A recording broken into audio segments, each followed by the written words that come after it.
Hello, my name is Darren Thomas and I am the Director of Educational Research Techniques. In this video, we're going to take a look at different types of reading that can be used for the classroom. So in particular, we're going to be looking at extensive reading as well as intensive reading.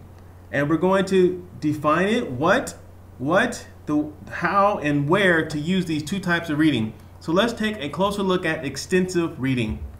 Extensive reading is reading broadly, lots of different books, and the purpose is to enjoy the reading. Because when you have your students do extensive reading, it improves their recognition of words and it helps to build their overall general ability to read. So you're not so much looking at specific skills, as in you just want them to have repetitions in terms of the reading experience. Now, how do we do extensive reading? Well, the first thing is that the student needs to choose the book. However, the book needs to be at the reading level of the student. So you don't want a student to pick a book that is beyond their ability, because your goal with extensive reading is primarily comprehension.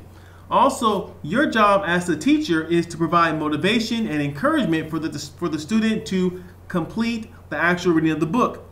And one way you can do this is by having the students share their opinion about the book. So, for example, the students get in groups and share what they think about the book, or perhaps they write a response to you on paper as a teacher, whatever. The point is not so much to have them summarize the book as much as it is to share what they think about the book, because the formation of an opinion requires beforehand some sort of a summarizing process to go on with inside the student's mind in many ways.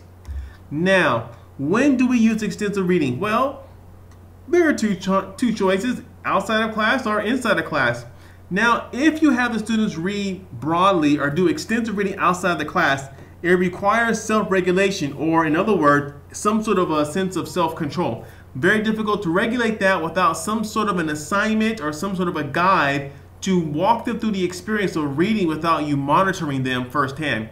Now, if you use extensive reading inside the classroom, often it is commonly used after some sort of an exciting activity.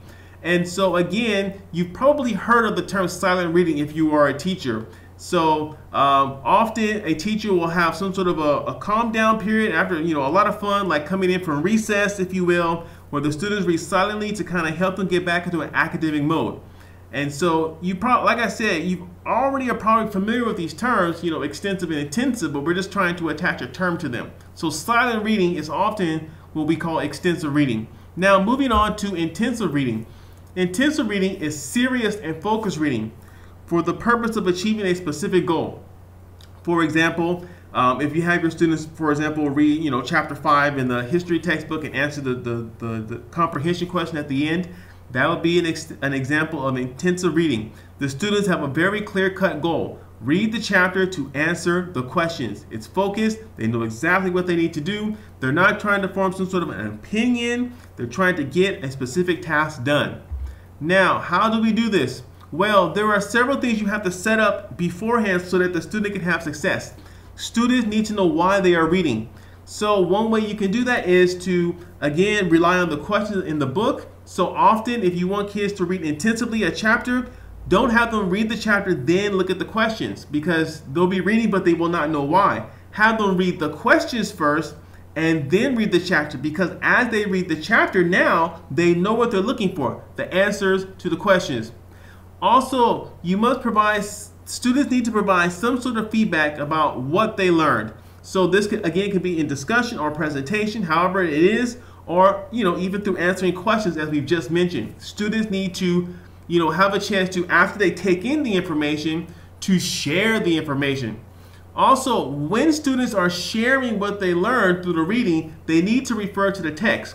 This is particularly true for older students who kind of know how to play the game and can fool you that they read something through their experience when in reality they haven't read it at all. But if they have to refer to the text, that's how you know as the teacher whether or not they actually read it. So if they have a very reasonable opinion, you can ask them to confirm that by what they read, and that's how you can catch them off guard to see if they actually understand what was going on.